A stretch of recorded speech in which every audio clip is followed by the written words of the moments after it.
ಧನಸ್ಸು ರಾಶಿ ವೀಕ್ಷಕರಿಗೆಲ್ಲ ಸ್ವಾಗತ.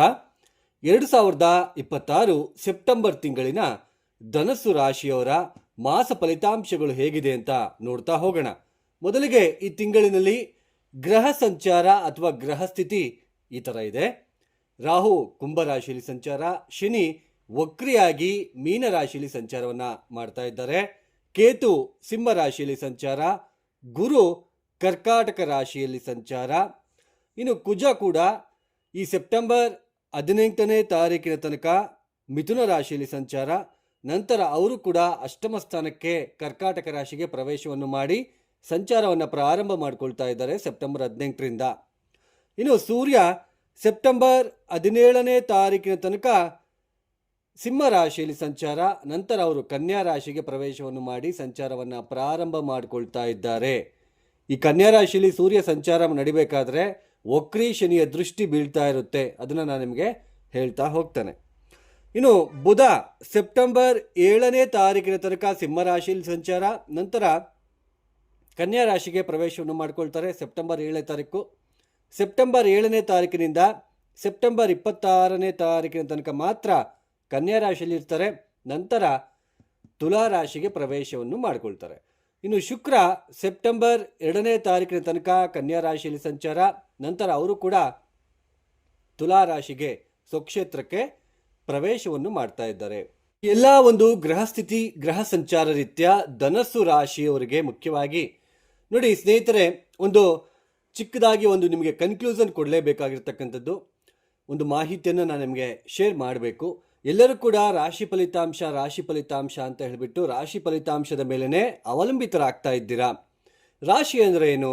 ನಾವು ಯಾವ ದಿನದಂದು ಹುಟ್ಟಿರ್ತೀವೋ ಆ ದಿನದಂದು ಚಂದ್ರ ಈ 12 ರಾಶಿ ಚಕ್ರದಲ್ಲಿ ಎಲ್ಲಿ ಸಂಚಾರ ಮಾಡ್ತಾ ಇದ್ರೋ ಅದು ನಮಗೆ ಜನ್ಮ ರಾಶಿ ಆಗುತ್ತೆ. ಸೊ ಚಂದ್ರ ಇಲ್ಲಿ ಸಂಚಾರ ಮಾಡಬೇಕಾದ್ರೆ ನೀವೆಲ್ಲ ಹುಟ್ಟಿರ್ತೀರಾ, ಸೊ ಇದು ನಿಮಗೆ ಧನಸ್ಸು ರಾಶಿ ಆಗುತ್ತೆ.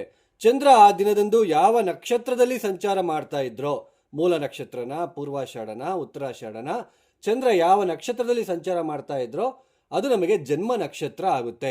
ಚಂದ್ರ ಅಂದರೆ ಯಾರು?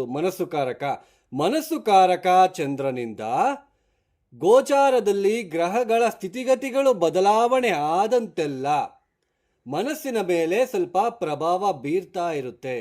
ಮನಸ್ಸಿನಲ್ಲಿ ಸ್ವಲ್ಪ ಸಂತೋಷ ಅಥವಾ ಕೆಲವೊಂದ್ಸಲ ದುಃಖ ಅಥವಾ ಬೇಗ ಕೋಪ ಮಾಡ್ಕೊಳ್ತಕ್ಕಂಥದ್ದು, ಎಮೋಷನಲ್ ಆಗಿ ಫೀಲ್ ಆಗ್ತಕ್ಕಂಥದ್ದು, ಅಂದರೆ ಮನಸ್ಸಿನಲ್ಲಿ ಆಗುವ ಬದಲಾವಣೆಗಳು ಮಾತ್ರ. ಈಗ ನಿಮ್ಮ ಮನಸ್ಸುಕಾರಕ ಚಂದ್ರನಿಂದ ಅರ್ಧಾಷ್ಟಮ ಶನಿ ನಡೀತಾ ಇದೆ ಅಂದರೆ ಮನಃಶಾಂತಿ ಇರೋದಿಲ್ಲ. ಈ ಶನಿ ಇಲ್ಲಿರೋ ತನಕನೂ ಮನಸ್ಸಿಗೆ ನೆಮ್ಮದಿ ಇರೋದಿಲ್ಲ, ಉದ್ಯೋಗದಲ್ಲಿ ಕಿರಿಕಿರಿ, ಉದ್ಯೋಗ ಮಾಡುವ ಸ್ಥಳದಲ್ಲಿ ಸ್ವಲ್ಪ ಮನಸ್ಸಿಗೆ ಬೇಸರ ಉಂಟಾಗ್ತಕ್ಕಂಥದ್ದು, ಮನಸ್ಸಿನಲ್ಲಿ ಎಮೋಷನಲ್ ಆಗಿ ಫೀಲ್ ಆಗ್ತಾ ಇರ್ತೀರಾ ಈ ಸಮಯದಲ್ಲಿ, ಅಂದರೆ ಮನಸ್ಸಿನಲ್ಲೇ ಆಗ್ತಕ್ಕಂಥ ಬದಲಾವಣೆಗಳು. ಬಟ್ ವಕ್ರಿ ಶನಿ ನಡೀತಾ ಇದೆ, ವಕ್ರಿ ಶನಿಯ ದೃಷ್ಟಿ ದಶಮ ಸ್ಥಾನದ ಮೇಲೆ ಬೀಳ್ತಾ ಇದೆ. ಈಗ ನಿಮಗೆ ಈ ಕೆಲಸ ಬೇಡ, ಈ ಕೆಲಸ ಬಿಟ್ಟು ಬಿಡೋಣ, ಬೇರೆ ಕೆಲಸಕ್ಕೆ ಪ್ರಯತ್ನ ಮಾಡೋಣ ಅನ್ನೋ ಒಂದು ಭಾವನೆ ನಿಮ್ಮ ಮನಸ್ಸಿನಲ್ಲಿ ಫೀಲ್ ಆಗ್ತಾ ಇರ್ತೀರ, ನಿಮ್ಮ ಮನಸ್ಸಿನಲ್ಲಿ ಆ ಥರ ಬರ್ತಾ ಇರುತ್ತೆ. ಬಟ್ ನೀವು ಆ ಕೆಲಸನ ಚೇಂಜ್ ಮಾಡ್ತೀರಾ ಇಲ್ವಾ ಅನ್ನೋದು ನಿಮ್ಮ ಜಾತಕದಲ್ಲಿ ಗೊತ್ತಾಗ್ತಾ ಹೋಗುತ್ತೆ. ಜಾತಕ ರೀತ್ಯ ಒಳ್ಳೆ ಗ್ರಹ ದಶ ನಡೀತಾ ಇದ್ರೆ ಸೊ ನಿಮಗೆ ಅಂತಹ ಒಂದು ತೊಂದರೆಗಳೇನು ಆಗೋದಿಲ್ಲ. ಬಟ್ ಜಾತಕದಲ್ಲೂ ಕೂಡ ದಶಾಭಕ್ತಿಗಳು ಚೆನ್ನಾಗಿಲ್ಲ ಅಂತಂದರೆ ಇಲ್ಲೂ ಕೂಡ ಚೆನ್ನಾಗಿಲ್ಲ ಅಲ್ವಾ? ಸೊ ಮನಸ್ಸಿನ ಮೇಲೆ ಮತ್ತಷ್ಟು ಪ್ರಭಾವ ಬೀರುತ್ತಾ ಹೋಗುತ್ತೆ. ಇದು ನಮಗೆ ಗೋಚಾರ ಮತ್ತು ಜಾತಕಕ್ಕೂ ಇರ್ತಕ್ಕಂತಹ ವ್ಯತ್ಯಾಸ. ಚಂದ್ರ ಅಂದರೆ ಮನಸ್ಸುಕಾರಕ, ಲಗ್ನ ಅಂದರೆ ನಮ್ಮ ಒಂದು ಸೋಲ್ ಮತ್ತು ನಮಗೆ ಬಾಡಿ ಫುಲ್ ಏನು ಬರುತ್ತೆ ಅದೆಲ್ಲ ನಮಗೆ ಲಗ್ನ ಆಗ್ತಾ ಹೋಗುತ್ತೆ. ಸೊ ಇದನ್ನು ನೀವು ಅರ್ಥ ಮಾಡ್ಕೋಬೇಕು, ಎಲ್ಲರಿಗೂ ಕೂಡ ಅರ್ಥ ಆಗಲಿ ಅನ್ನೋ ಉದ್ದೇಶಕ್ಕೋಸ್ಕರ ಇದನ್ನೆಲ್ಲ ನಾನು ವಿವರಿಸ್ತಾ ನಿಮಗೆ ಎಕ್ಸ್ಪ್ಲೇನ್ ಮಾಡ್ತಾ ಇದ್ದೇನೆ. ಸೊ ನಿಮ್ಗೆ ಅರ್ಥ ಆಗಿದೆ ಅಂತ ಅಂದ್ಕೊಳ್ತಾ ಇದ್ದೀನಿ. ಬನ್ನಿ, ಧನುಸ್ಸು ರಾಶಿಯವರಿಗೆ 2026 ಸೆಪ್ಟೆಂಬರ್ ತಿಂಗಳಿನಲ್ಲಿ ಯಾವ ಗ್ರಹಗಳ ಸ್ಥಿತಿಗತಿಗಳು ಚೆನ್ನಾಗಿದೆ ಅಂತ ನೋಡೋದೇ ಆದರೆ, ಲಾಭ ಸ್ಥಾನದಲ್ಲಿ ಶುಕ್ರನ ಸಂಚಾರ ತುಂಬ ಚೆನ್ನಾಗಿದೆ, ಹಾಗೆಯೇ ಬುಧನ ಸಂಚಾರನೂ ಕೂಡ ಚೆನ್ನಾಗಿದೆ. ಆದರೆ ಈ ಸೆಪ್ಟೆಂಬರ್ 7ನೇ ತಾರೀಕಿನಿಂದ ಸೆಪ್ಟೆಂಬರ್ 26ನೇ ತಾರೀಕಿನ ತನಕ ದಶಮಾಧಿಪತಿಯಾಗಿ ದಶಮ ಸ್ಥಾನದಲ್ಲಿ ಸಂಚಾರವನ್ನು ಮಾಡ್ತಾ ಇರ್ತಾರೆ. ವಕ್ರಿ ಶನಿಯ ದೃಷ್ಟಿನೂ ಬೀಳ್ತಾ ಇರುತ್ತೆ. ಹೊಸ ಉದ್ಯೋಗಕ್ಕೋಸ್ಕರ ಯಾರೆಲ್ಲ ನೀವು ಪ್ರಯತ್ನ ಪಡ್ತಾ ಇದ್ದೀರಾ, ಉದ್ಯೋಗ ಅವಕಾಶಗಳು ಸಿಗ್ತಕ್ಕಂಥದ್ದು ಅಥವಾ ಪ್ರಾಜೆಕ್ಟ್ ಸಿಗ್ತಕ್ಕಂಥದ್ದು, ಈ ಥರ ಏನಾದರೂ ನಿಮಗೆ ಬದಲಾವಣೆಗಳು ಆಗ್ತಾ ಇರುತ್ತೆ. ಬಟ್ ಸೂರ್ಯನು ಕೂಡ ಸೆಪ್ಟೆಂಬರ್ 17ನೇ ತಾರೀಕಿನ ನಂತರ ದಶಮ ಸ್ಥಾನಕ್ಕೆ ಬರ್ತಾ ಇದ್ದಾರೆ. ಸೊ ಅದೇನೇ ಇರಲಿ, ಒಟ್ಟು ಶುಕ್ರ ಬುಧ ನಿಮಗೆ ತುಂಬ ಹೆಲ್ಪ್ ಆಗ್ತಾ ಇದೆ. ತುಂಬಾ ನಿಮಗೆ ಈ ಒಂದು ತಿಂಗಳು ಪೂರ್ತಿ ಕೂಡ ಶುಕ್ರ ಮತ್ತು ಬುಧನ ಬಲ ನಿಮಗೆ ತುಂಬ ಚೆನ್ನಾಗಿದೆ. ಸ್ವಲ್ಪ ರಾಹು ಬಲನೂ ಕೂಡ ತುಂಬ ಚೆನ್ನಾಗಿದೆ. ಆದರೆ ಇಲ್ಲಿ ಮುಖ್ಯವಾಗಿ ಈ ವಕ್ರೀ ಶನಿಯ ದೃಷ್ಟಿ ದಶಮಸ್ಥಾನದ ಮೇಲೆ ಬೀಳ್ತಾ ಇರುತ್ತೆ. ಬುಧ ಇಲ್ಲಿ ಸಂಚಾರ ಮಾಡ್ತಾ ಇರಬೇಕಾದ್ರೆ ಹೊಸ ಪ್ರಾಜೆಕ್ಟ್ ಆಗಿರ್ಬೋದು, ಹೊಸ ಕೆಲಸಗಳು ಸಿಗುವ ಅವಕಾಶಗಳು ನಿಮಗೆ ಸಿಗ್ತಾ ಇರುತ್ತೆ. ಆದರೆ ಸೂರ್ಯ ಯಾವಾಗ ಇಲ್ಲಿಗೆ ಬರ್ತಾರೋ, ನವಮಾಧಿಪತಿ ಆಗಿರ್ತಕ್ಕಂತಹ ಸೂರ್ಯನ ಮೇಲೆ ವಕ್ರೀ ಶನಿಯ ದೃಷ್ಟಿ ಬಿದ್ದಾಗ ಇಲ್ಲಿ ನಮಗೆ ತೊಂದರೆಗಳಾಗ್ತಕ್ಕಂಥದ್ದು, ಉದ್ಯೋಗದ ವಿಚಾರದಲ್ಲಿ ತೊಂದರೆಗಳನ್ನು ಅನುಭವಿಸ್ಬೇಕಾಗಿರೋ ಪರಿಸ್ಥಿತಿಗಳು ನಿರ್ಮಾಣ ಆಗ್ತಕ್ಕಂಥದ್ದು. ಯಾರೆಲ್ಲ ಸರ್ಕಾರಿ ಕೆಲಸದಲ್ಲಿ ಇರ್ತೀರಾ ಅವರಿಗೆ ಸ್ವಲ್ಪ ತೊಂದರೆಗಳು ಜಾಸ್ತಿ ಆಗ್ತಕ್ಕಂತಹ ಲಕ್ಷಣಗಳು ನಿಮಗೆ ಕಾಣ್ತಾ ಇರುತ್ತೆ. ಹಾಗೆಯೇ ಮನೆಯಲ್ಲಿ ಮತ್ತು ನಿಮ್ಮ ಮನಸ್ಸಿನಲ್ಲಿ ಸ್ವಲ್ಪ ತೊಂದರೆಗಳು, ಚಾಂಚಲತ್ವ ಅಥವಾ ಎಮೋಷನಲ್ ಆಗಿ ಫೀಲ್ ಆಗ್ತಕ್ಕಂಥದ್ದು, ಈ ತರಹದ ಒಂದು ಸ್ಥಿತಿಗತಿಗಳು ನಿಮಗೆ ಇವಾಗ ಬರ್ತಾ ಇರುತ್ತೆ. ಅದೇನ್ರಿ ನೀವು ವಕ್ರೀ ಶನಿಯ ದೃಷ್ಟಿ ಬುಧನ ಮೇಲೆ ಬೀಳ್ತಾ ಇದೆ, ಚೆನ್ನಾಗಿದೆ ಅಂತ ಹೇಳಿದ್ರಿ, ಬಟ್ ಸೂರ್ಯ ಬಂದ ತಕ್ಷಣ ಅದೇನಾಗ್ಬಿಡುತ್ತೆ ಅಂತ ನೀವು ಕೇಳ್ಬೋದು. ನವಮಾಧಿಪತಿ ಸೂರ್ಯ ದಶಮಸ್ಥಾನಕ್ಕೆ ಬಂದಾಗ, ವಕ್ರೀ ಶನಿಯ ದೃಷ್ಟಿ ಬಿದ್ದಾಗ ಸ್ವಲ್ಪ ಉದ್ಯೋಗದಲ್ಲಿ ಶನಿ ಮತ್ತು ಸೂರ್ಯ ಪರಸ್ಪರ ಶತ್ರುಗಳು ಆಗ್ತಾರೆ. ಎರಡೂ ಗ್ರಹಗಳು ಕೂಡ ಪಾಪಗ್ರಹಗಳು ಆಗೋದ್ರಿಂದ ಸ್ವಾಭಾವಿಕವಾಗಿ ನಾವು ಪಾಪಗ್ರಹಗಳು ಅಂತ ನಾವು ಕರಿತೀವಿ.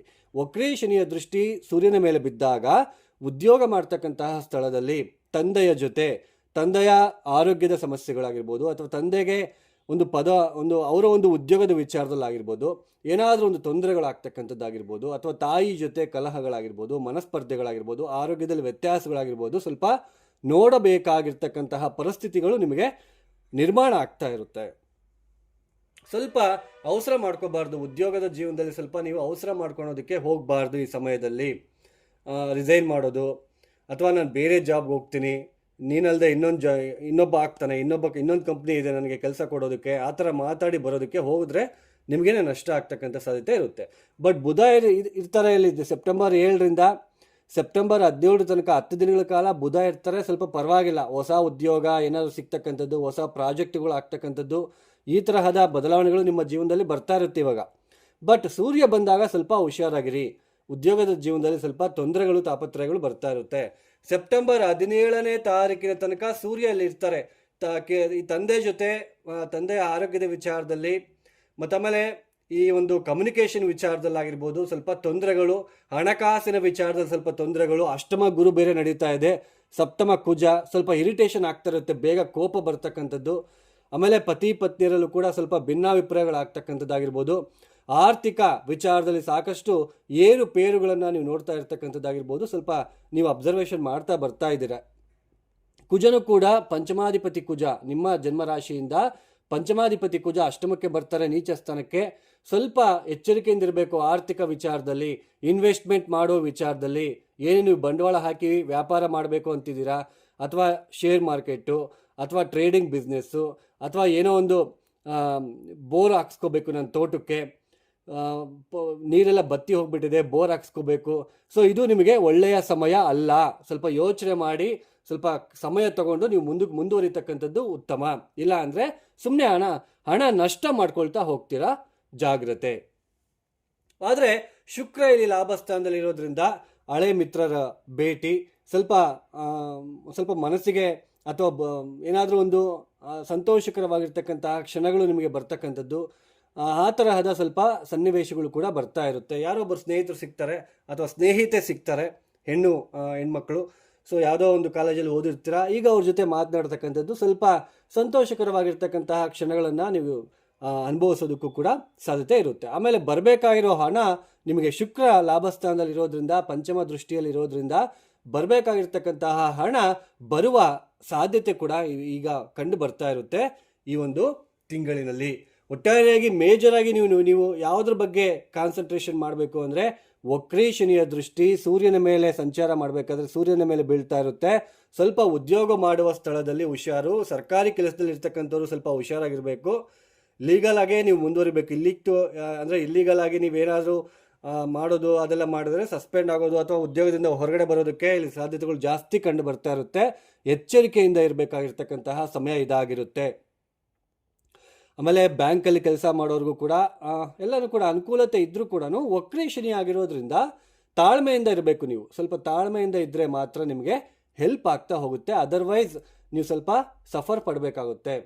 ಆಮೇಲೆ ಮನೆ ಕಟ್ಟುವ ವಿಚಾರದಲ್ಲಿ, ಮನೆ ಆಸ್ತಿ ವಿಚಾರದಲ್ಲಾಗಿರ್ಬೋದು ಅಥವಾ ಪ್ಲೇಸ್ ಚೇಂಜ್ ವಿಚಾರದಲ್ಲಾಗಿರ್ಬೋದು ಸ್ವಲ್ಪ ಅವಸರ ಮಾಡಿಕೊಂಡು ನೀವು ಹೋಗ್ತಕ್ಕಂತಹ ಸಾಧ್ಯತೆಯೂ ಇರುತ್ತೆ. ಸ್ವಲ್ಪ ಹುಷಾರಾಗಿ ಇರಬೇಕು. ನಿರ್ಧಾರಗಳನ್ನು ತಗೋಬೇಕಾದ್ರೆ ಮನೆ ಸೇಲ್ ಮಾಡ್ತೀನಿ, ಇನ್ನೊಂದು ಮನೆ ತಗೊಳ್ತೀನಿ, ಅಥವಾ ಈ ಮನೆ ವಾಸ್ತು ಸರಿ ಇಲ್ಲ, ಅಥವಾ ಏನೋ ಹೇಳಿದ್ರು, ಅಥವಾ ಈ ಜಮೀನು ಬೇಡ ನನಗೆ, ಬೇರೆ ಜಮೀನು ತಗೊಳ್ತೀನಿ, ಈ ವಾಹನ ಬೇಡ ಬೇರೆ ತಗೊಳ್ತೀನಿ, ಇದನ್ನೆಲ್ಲ ಸ್ವಲ್ಪ ನೀವು ನೋಡಿಕೊಂಡು ಮಾಡ್ಕೋಬೇಕಾಗುತ್ತೆ. ಇಲ್ಲ ಅಂದರೆ ಸ್ವಲ್ಪ ಲಾಸಸ್ನ ನೀವು ಅನುಭವಿಸ್ಬೇಕಾಗುತ್ತೆ.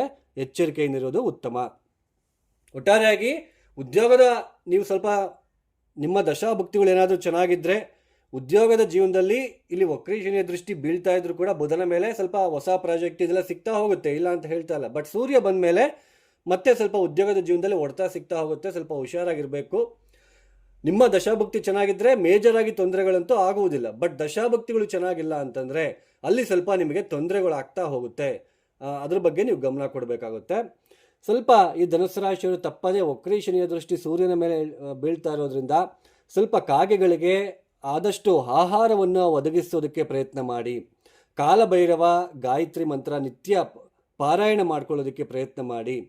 ಹಾಗೆಯೇ ಕುಜ ನೀಚನಾಗಿರೋದ್ರಿಂದ ಸುಬ್ರಹ್ಮಣ್ಯನ ಆರಾಧನೆಯನ್ನು ಮಾಡೋದಕ್ಕೆ ಪ್ರಯತ್ನ ಮಾಡಿ.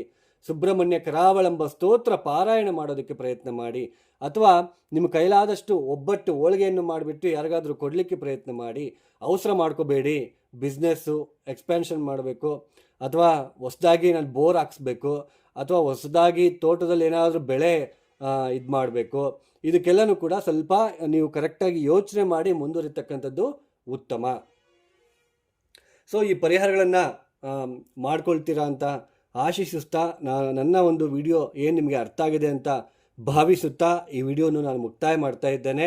ನಿಮಗೆ ಇಷ್ಟ ಆಗಿದ್ರೆ ಮಾತ್ರ ಲೈಕ್ ಮಾಡಿ, ಶೇರ್ ಮಾಡಿ, ಸಬ್ಸ್ಕ್ರೈಬ್ ಮಾಡ್ಕೊಳ್ಳಿ. ಅದರ್ವೈಸ್ ಜಸ್ಟ್ ಇಗ್ನೋರ್ ಮಾಡಿ. ಸರ್ವೇ ಜನ ಸುಖಿನೋ ಭವಂತು. ಧನ್ಯವಾದಗಳು. ಜೈ ಶ್ರೀರಾಮ್.